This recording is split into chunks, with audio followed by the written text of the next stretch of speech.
Hey everybody, welcome back to the shop. It's been a long time. I took a much needed break from YouTube, and I'm not sure I'm ready to come back, but I have made lots of progress in my daily endeavors. And so I figured I owed you at least an update on what's going on.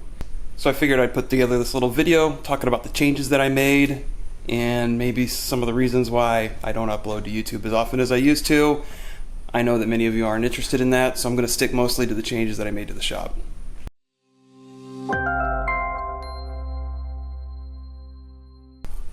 One of the biggest changes I've made was I bought a new car. So if you look out there, you can see it. It's nothing fancy. It's just a Ford Maverick. I downsized from an F-150, and since it's a brand new vehicle, I wanted to make space in the shop to store the vehicle at night. And so that required me to do some major rearranging of the shop. And that forced me also to come to the realization that I just have too much stuff. And so I've been downsizing, and it's been positive. I think it's been a positive experience. It helps me kind of focus on what I really need to do what I do. So we'll start first. I started this whole journey by creating this accent wall that you see here. I had a whole bunch of 4x4 cedar that was from an old fence, and I'm trying to reduce my wood storage, and as you can see, I'm not having an easy time doing that. I struggle with getting rid of raw materials because, like every other woodworker in the world, they feel like as soon as they get rid of it, they're going to need it. So, stacked along the wall, I do have some of my wood, not all of it. The other part of my wood is still on that wall. But I did cull a whole bunch of just construction lumber and stuff that you don't really make good furniture out of.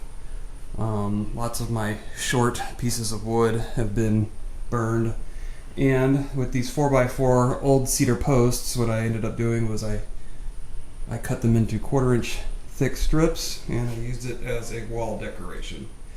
I'm doing some organization here.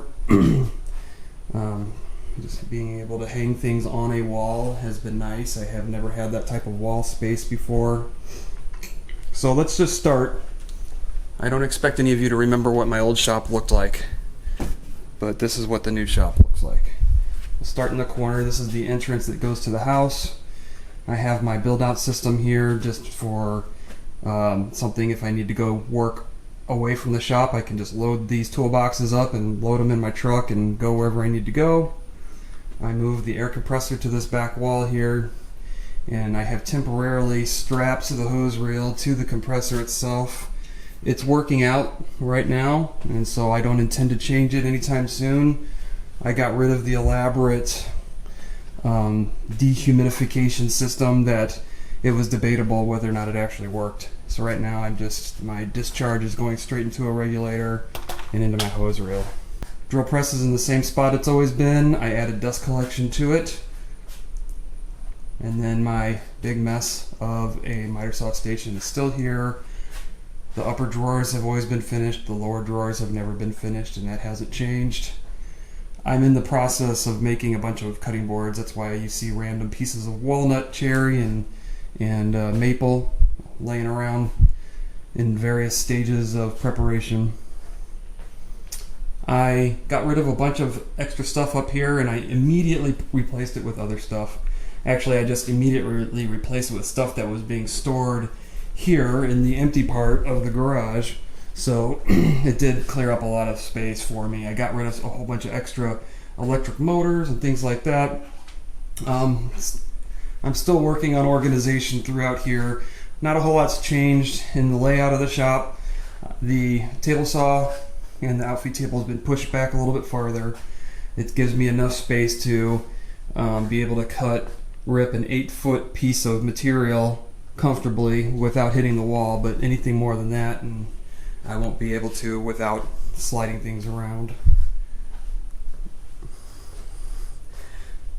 Same thing goes for here. Not much has changed. My small bandsaw, my planer, my big bandsaw. I did add a utility cabinet over here that stores all liquids, paint and solvents and cleaning chemicals and everything.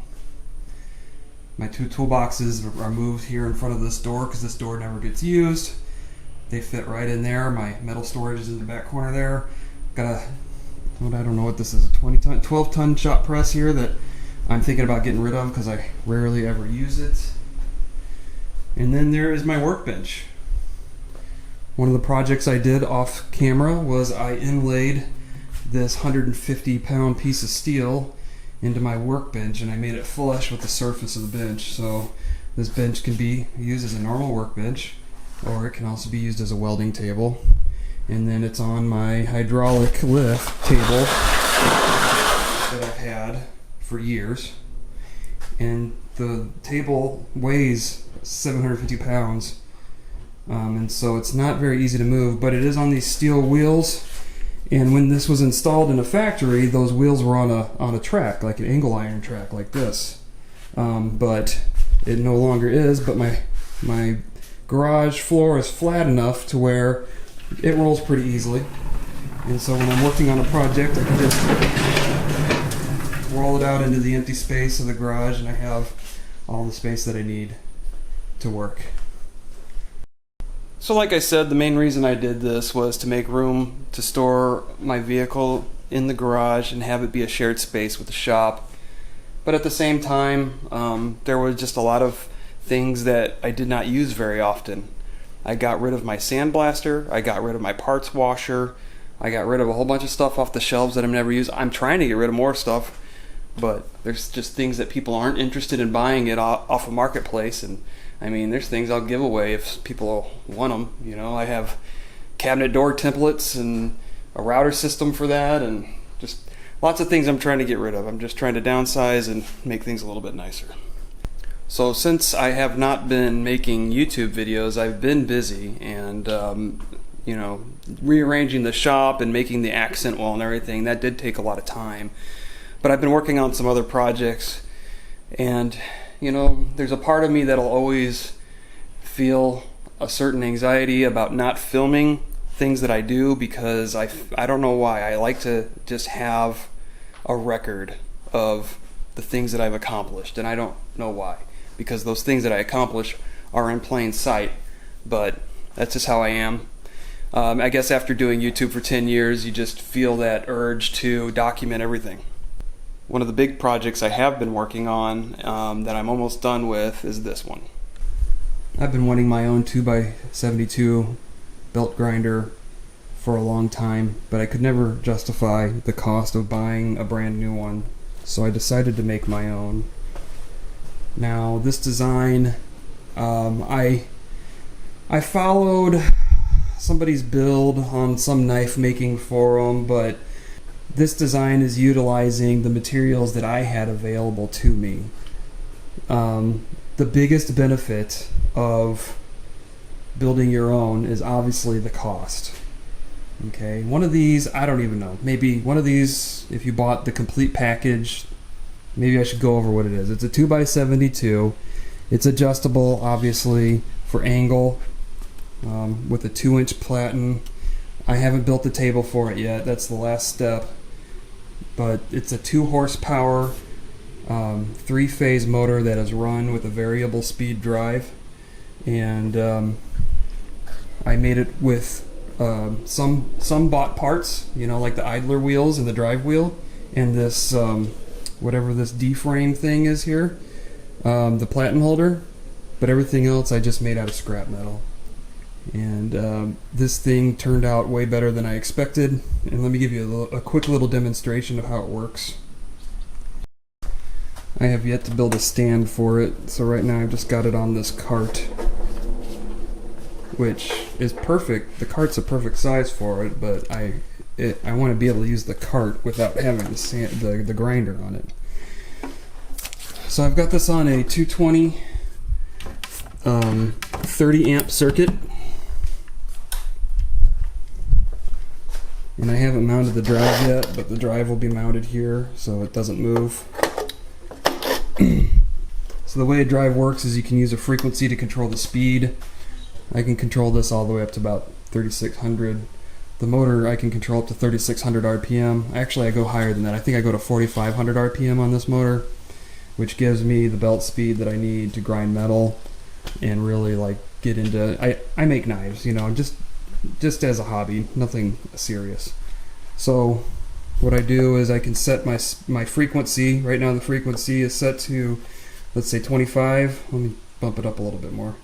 45, and then you hit run. And it runs. The tracking adjustment is back here. So when I adjust this, you can watch the belt get on track where I need it to be.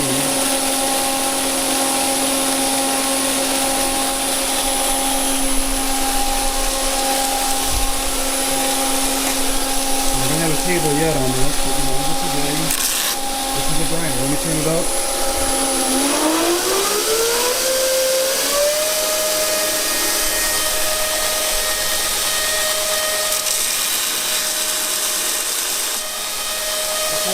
This is rounded over, right? So I can make it flat.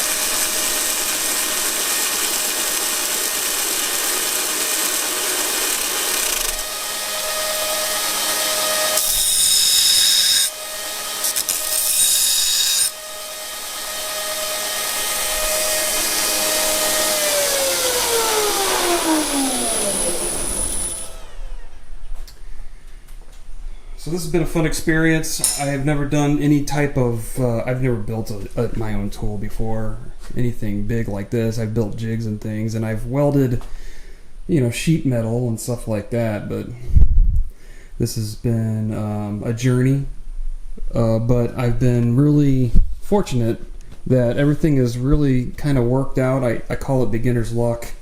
Everything was aligned pretty much perfectly, and I mean, I did do my measurements and I made sure that everything was parallel, but it all ended up working out. This, actually this flame cut or whatever this is, this plasma cut plate that I bought to hold the idler wheels and the platen, this is actually not, this hole was not tapped straight. And so there is just a little bit of wonkiness with it that I had to compensate for, but I did, and now everything stays pretty straight. And so next step is to add the table, which I'm going to make out of this piece of 1/4 inch and this piece of angle here. And again, this is all just scrap metal that I was able to buy for 50 cents a pound. Everything's said and done. I don't know what one of these would cost with the frequency, the variable frequency drive and everything. I'm thinking we're talking at least $1,500.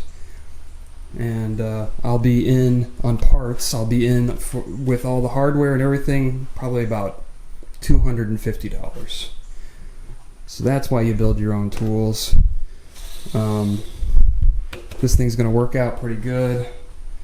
If you look under here, we've been making some of the youth in our church youth group. You know, we're doing a knife making project, and so we will be putting this thing to good use.